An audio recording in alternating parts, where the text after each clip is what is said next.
अस्सलाम वालेकुम दोस्तों, मैं हूं जवाद बशीर, आप देख रहे हैं जवाद की दुनिया। आज की वीडियो हम डिस्कस करने जा रहे हैं जी टूरिस्ट वीजा को कि टूरिस्ट वीजा अप्लाई करने के लिए आपको किस किस डॉक्यूमेंट्स की जरूरत होती है, आपको फीसिस कौन कौन सी पे करनी पड़ती हैं और इसके अलावा इस प्रोसेस पे टाइम कितना लग सकता है। तो आज की वीडियो में इन तमाम चीजों को डिटेल से डिस्कस किया जाएगा। यूके के हवाले से ऐसी इन्फॉर्मेटिव वीडियो देखने के लिए जरूरी है कि आप इसी चैनल को सब्सक्राइब कर लें ताकि फ्यूचर में आने वाली कोई वीडियो आप मिस न कर दें। तो चलते हैं जी आज की वीडियो तरफ, इन तमाम चीजों को डिटेल से डिस्कस करते हैं।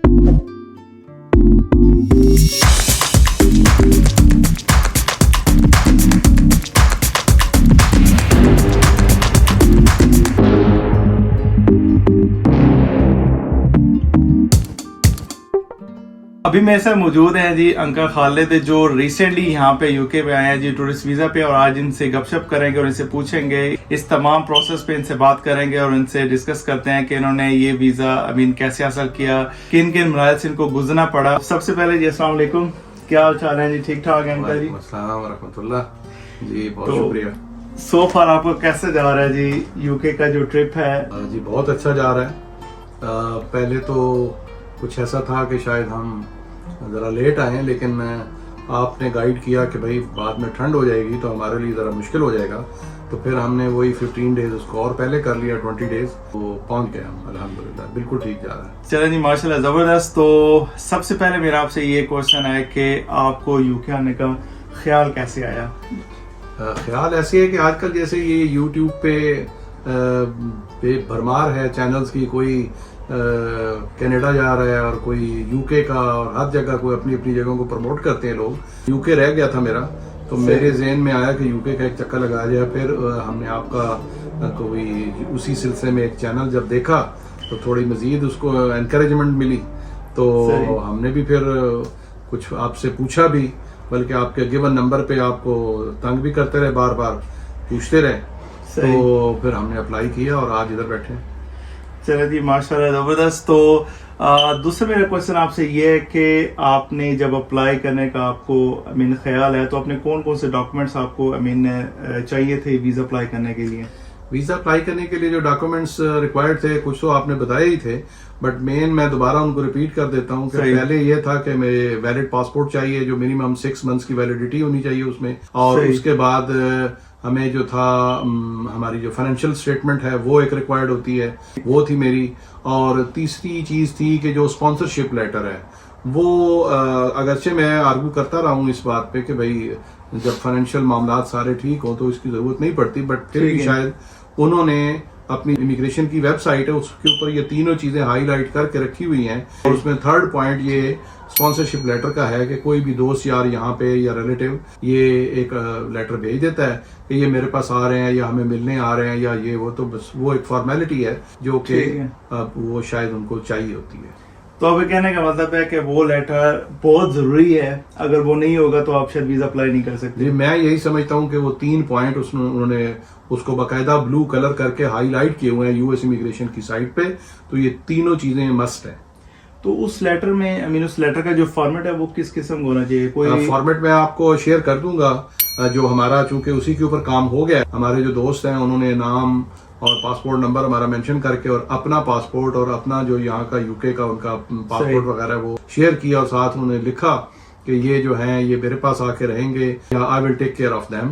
तो इस किस्म की सम सॉर्ट ऑफ रिस्पॉन्सिबिलिटी वो लेते हैं उसकी। सही के इन द सेंस के कोई बंदा यहाँ पे और यहाँ पे स्किप ना हो, डेफिनेटली ये थोड़ा सा प्रोटेक्टिव मेजर्स हैं।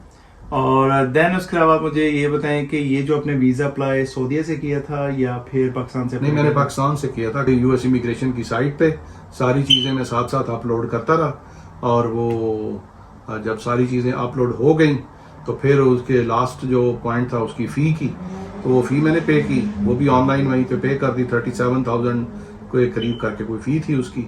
और उसके बाद फिर उसने मुझे उसी वेबसाइट ने मुझे रीडायरेक्ट कर दिया जेरी की साइट पे, जो कि वीजा प्रोसेस के ऑफिस है इनका, जो रिप्रेजेंटेटिव ऑफिस है वहां पे पाकिस्तान में। उनकी फिर हमने उसमें ऑप्शंस होते हैं कौन सी स्लॉट अवेलेबल है किस दिन की अपॉइंटमेंट की, तो वो फिर मैंने अपॉइंटमेंट ली। उसके अलावा जब आपने आंटी के जो वीजा अप्लाई किया था तो उनके जो डॉक्यूमेंट्स थे और आपके डॉक्यूमेंट सेम थे या उनमें कोई डिफरेंस था? जी, उनके जो डॉक्यूमेंट्स है वो सारे वही थे जो मेरे थे, बट एडिशनली उनमें ये हुआ कि उनका पासपोर्ट अलग हो गया, प्लस उनका जो बैंक अकाउंट स्टेटमेंट है वो अलग हो गई, फिर उनके कोई प्रॉपर्टी अगर कोई है तो वो उसके कुछ डॉक्यूमेंट्स वो अलग हो गए। तो जो चीज उनकी अपनी हो सकती थी वो अलग से हमने उसके साथ अटैच कर दी, अपलोड कर दी, और बाकी चूंकि मैं स्पॉन्सर कर रहा हूँ, एक्सपेंसेस सारे मैं बियर कर रहा हूँ, सही, तो वो फिर सारे मेरे डॉक्यूमेंट्स ही लगे साथ में। इसमें आपने जो फीस पे किया जी 37,000, ये आपकी वीजा कॉस्ट थी?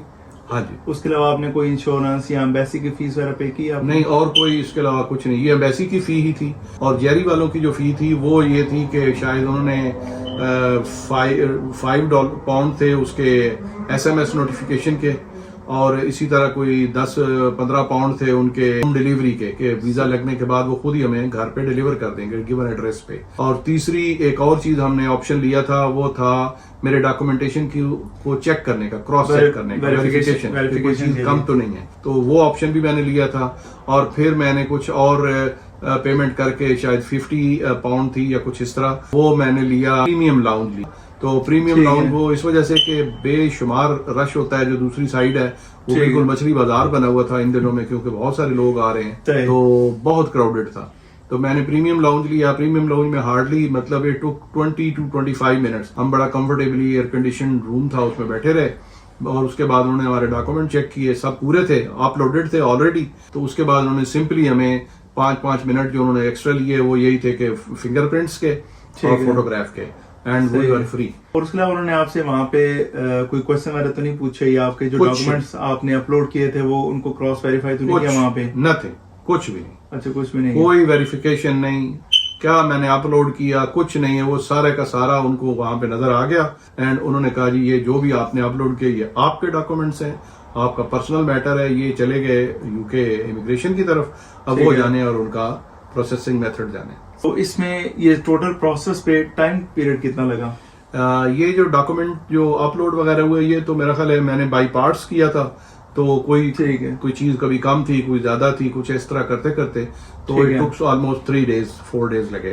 तो वो भी मतलब वरना वो एक दिन में हो सकते हैं, 1 घंटे में, 2 घंटे में हो सकते हैं। और बाकी जब सबमिशन हो गई हमें अपॉइंटमेंट लेने के बाद, तो हमें ये कोई 3 हफ्ते बाद मिल गए थे वीजा लग। टोटल प्रोसेस पे 3 वीक्स लगे। 3 वीक्स। आपको ईमेल आई या फिर SMS? क्योंकि मैंने SMS नोटिफिकेशन लिया हुआ था, तो SMS नोटिफिकेशन में वो ये नहीं बताते कि आपका वीजा अप्रूव हुआ है या नहीं हुआ, लेकिन ये इंफॉर्मेशन आ जाती है कि आपके जो डॉक्यूमेंट्स हैं वो यहाँ पहुंच गए हैं, आप कलेक्ट कर सकते हैं। अगर आपने दूसरी सर्विस ली हुई है तो आपको घर पहुंच जाएंगे। तो बस ये नोटिफिकेशन थी। जब घर में डॉक्यूमेंट्स हमें मिले हैं तो तब उसमें लगा हुआ था कि वीजा लगा हुआ है। तो तब आपके एक्सप्रेशन क्या थे? एक्साइटमेंट? बड़े एक्साइटमेंट, जमशम लगाए। यस एक्साइटमेंट थी। वी वर हैप्पी कि भाई वो हमने पहली दफा इसको किया और वो अल्हम्दुलिल्लाह वो हो गया, अप्रूव हो गया। तो मुझे ये बताएं कि जो ट्रैवल हिस्ट्री है वो मैटर करती है या नहीं, या जस्ट फ्रेश भी हो तो देन भी पॉसिबिलिटी है कि आपको वीजा लग जाएगा? जी मेरा ख्याल है जो यंग बच्चे हैं उनके लिए थोड़ी सी रिस्ट्रिक्शंस होती होंगी, बट जिस एज में मैं हूँ मेरी ख्याल ट्रैवल हिस्ट्री भी बहुत है, काफी जगह मैं गया हूँ, तो वो कुछ ये मैटर करती है, मेरा अंदाजा है। तो आपने ये टिकट परचेज की, ये आपने कैसे बुक की थी टिकट? जो टिकट टिकट वहाँ पे हमारे हैं एयरलाइंस के दोस्त हैं जो अक्सर हम टिकट वगैरह उनसे ही लेते हैं। तो फिर उन्हें मैंने कहा कि भाई को ढूंढ के देखें कौन सी एयरलाइंस बेहतर है। तो हम चूंकि फिर सऊदीया में काम था तो वहां से होके आए, तो इसलिए वो टिकट फिर सऊदी अरेबिया से यहाँ का लिया था। तो अप्रोक्सीमेटली कॉस्ट कितनी थी आपकी टिकट की? वहां से अगर लेते तो वो तो शायद बहुत ज्यादा थी, कोई 6 लाख रुपए मुझे उन्होंने बताए थे इस्लामाबाद से रिटर्न। अच्छा, पर पर्सन। तो लेकिन पर पर्सन 6 लाख? यस, आजकल बहुत महंगा हुआ है। तो ये जो था सऊदी अरेबिया से जो आगे आए हैं, तो ये मेरा ख्याल है कोई तकरीबन 3000 रियाल्स का पर पर्सन, 3500 का। 3500। तो 3500 रियाल आती है 24, तो से 3 लाख। तो सऊदी अरेबिया से 3 लाख रिटर्न टिकट हमें पड़ा है पर पर्सन। तो चलिए जी, मेरा लास्ट क्वेश्चन आपसे ये है कि जब आप पाकिस्तान से ट्रैवल कर रहे थे सऊदीया के लिए, या सऊदीया से आप ट्रैवल कर रहे थे यूके के लिए, क्या सऊदी में आपसे कोई क्वेश्चन किए गए, या यहाँ पहुंचने के बाद यूके इमिग्रेशन वालों ने आपसे कोई क्वेश्चन किए कि आप यहाँ पे क्यों आ रहे हैं, व्हाट्सएवर कोई रीजन, कोई किस्म क्वेश्चन पूछे गए आपसे? जी कोई क्वेश्चन किसी तरह का कोई नहीं हुआ। सऊदीया वालों ने जरूर वो वीजे की कॉपी शॉपी मांगी थी टिकट लेते वक्त, तो वो हमने उन्हें प्रोवाइड की। और उसके बाद फिर हम यहाँ पे जब आए हैं एयरपोर्ट पे, तो इस बंदे ने जो इमिग्रेशन का यहाँ पे था उसने मुझे जरूर पूछा कि भाई आप यहाँ क्यों आए हैं। तो मैंने उसे बताया कि अपने मैं दोस्तों को मिलने और विजिट करने आया हूँ फॉर 13 days 2 weeks। और उसके अलावा एक जो चीज मैं बताना बहुत जरूरी समझता हूँ वो ये हुआ कि हमें चूंकि सऊदीया रहे हैं तो पिछला भी एक तजर्बा था, तो बेगम के पासपोर्ट के ऊपर तो उसने अंदर हमारे एंटर होने की स्टैंप लगाई, मेरे वाले पे मिस हो गई। तो जो ही वो हम बाहर आए हैं तो मेरे मतलब वहीं पे ही थे अभी, तो मुझे कुछ स्ट्राइक हुआ कि मुझे फिर जाना चाहिए। तो मैं दोबारा उसके पास गया, ऑफिसर के पास, उसे मैंने बताया कि भाई तुमने यहाँ पे इन होने की मेरी स्टैंप नहीं लगाई, तो ये लगा दो। तो वो ढूंढता रहा कि भाई शायद मैंने कहीं लगाई हो, तो वाकई नहीं लगी थी, तो उसने उसे दोबारा स्टैंप किया। तो वो हम ये डरते हैं कि ऐसा ना हो कि वो कहे भाई ये बंदा कहीं टायरों से चिमट के तो नहीं आ गया, तो वो फिर बाद में वापसी पे जाते हुए प्रॉब्लम बहुत रिस्की था आपके लिए, और खुदा ना साहब ना देखते और आप एंटर होके आ जाते। जब आपने यहाँ से एग्जिट होना था, उन्हें देखना था ये तो आपकी एंट्री, ये बंदा आया ही नहीं यहाँ पे एंटर कहाँ से हुआ। हाँ, तो ये अगर चाहते तो शायद आप उनको ये उठा बहुत बड़ा इश्यू बन सकता था। एनीवे, तो उसके अलावा उन्होंने ये क्वेश्चन पूछा था कि आपकी होटल रिजर्वेशन या आप कुछ हमें बताएं। डेफिनेटली उनको तो इमिग्रेशन वालों को तो नहीं पता होगा कि आपके कोई फ्रेंड नहीं है, जो भी हैं। कोई एड्रेस वगैरह पूछा उन्होंने आपसे? नहीं, कोई उन्होंने एड्रेस नहीं पूछा। वैसे उन्होंने पूछा कि भाई आप कहाँ जा रहे हैं या कुछ किधर जाएंगे या कुछ ऐसे, तो मैंने बताया मैंने वो कुछ रिजर्वेशंस की हुई हैं, तो और मेरे दोस्त हैं उन्होंने रिजर्वेशन करके रखी हुई है हमारी, तो अकोमोडेशन हमारी वो है। मैंने बस, और उन्होंने कोई एड्रेस, कोई एविडेंस, किसी तरह का डॉक्यूमेंटल प्रूफ ऐसा वो कुछ नहीं मांगा। दोस्तों ये थी कुछ इन्फॉर्मेशन टूरिस्ट वीजा के हवाले से। अगर आपके मन में कोई भी क्वेश्चन हो आप मुझसे वीडियो कमेंट सेक्शन में पूछ सकते हैं। तो मिलते हैं नई वीडियो के साथ। अपना और अपने आसपास लोगों का ख्याल रखिएगा, मुझे तो याद रखिएगा। टेक केयर, अल्लाह हाफिज। अल्लाह हाफिज।